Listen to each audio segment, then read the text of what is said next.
এই বর্ষাকালে সারাদিন ঘরে বসে থাকতে এখন আর ভালো লাগছে না। সারাদিন ঝিরিঝিরি বৃষ্টি, ঘরের ভেতর বসে থাকা, কাজকর্ম করা আর শুধু খাওয়া দাওয়া করা। তো সব কিছু মিলে এখন জীবনটাই একঘেয়েমি হয়ে গেছে।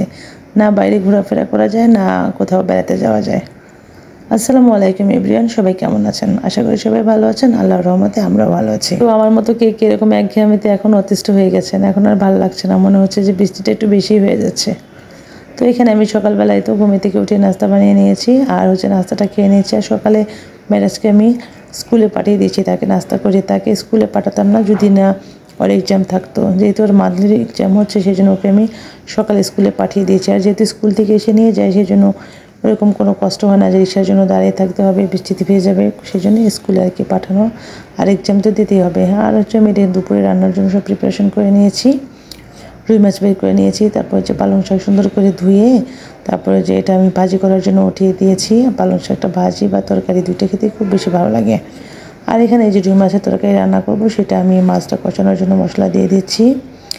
আসলে একটা সময় দেখা যেত কি যে বৃষ্টি হলে ছোটোবেলায় যেটা হতো, খুব বেশি খারাপ লাগতো। মানে স্কুলে যাওয়া যাবে না, বান্ধবীদের সাথে দেখা হবে না, খেলাধুলা হবে না, বান্ধবীদের না দেখলে তো থাকাই যায় না। খুব অতিষ্ঠ লাগতো, কেন বৃষ্টি হয়, কেন বৃষ্টি হয়। তো এখন দেখা যায় কি দুই একদিন ভালোই লাগে, তারপর আবার বাচ্চাদের স্কুল থাকে, তারপর বিভিন্ন কাজকর্মের জন্য বাইরে যেতে হয়। বেশিক্ষণ বৃষ্টি থাকলে খুব একটা লাগে না, সব কিছু এলোমেলো হয়ে যায় আর কি। তারপরে বৃষ্টি এখন খুব বেশি ভালো লাগে, যে বৃষ্টি হলে আবহাওয়া ঠান্ডা থাকে আর ঘুমাতে অনেক বেশি ভালো লাগে। তো আর মাছটা আমার দিকে কষানোটা হয়ে গেছে, মাছটা আমি উঠিয়ে নিচ্ছি। আর আজকে বাসায় খুব একটা বেশি সবজি ছিল না, বরবটি ছিল, মিষ্টি কুমড়া ছিল, আলু ছিল।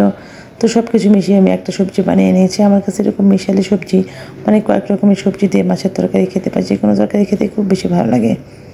আর এই যে প্রিয় শাক ভাজিটা হয়ে গেছে আমার, পুঁই শাকের ভাজিটা। আর যে তরকারিতে ঝোল দিয়ে দিলাম। এখন আমি উপর দিয়ে মাছটা দিয়ে দেবো। আমি মাছটা সবসময় কষিয়েই রান্না করি। তো তরকারির কালারটা খুব সুন্দর হয়েছে, তরকারিটা খেতেও ভীষণ মজা হয়েছিল। আর এই তো সব কাজকর্ম মোটামুটি শেষ। এখন মেরাজ স্কুল থেকে চলে আসবে, মাসফিককে গোসল করাতে হবে। মেরাজ অবশ্য নিজেই গোসল করতে পারে। আর তারপর বাচ্চাদেরকে খেতে দেবো। আর মাসফিক বেবি তো আমার সাথেই খাবে। এই তো আমার তরকারির ফাইনাল লুক। তরকারিটা দেখতে খুবই ইয়ামি হয়েছে, খেতেও খুবই মজামি হয়েছিল। তো এই তো এখন যে আমি খেতে বসেছি সব কাজকর্ম শেষ করে। মাসফিক বেবি আমার সাথেই খাবে। আর যে কলা সেদ্ধটা আমি নিয়েছি মাসফিক বেবিকে খাওয়ানোর জন্য। মাসফিক বেবি পুঁই শাকটা খুব বেশি পছন্দ করতেছে, খেয়াল করলাম। ও মোটামুটি শাকসবজি একদিনই খায়, আগে তো একদমই খায়নি।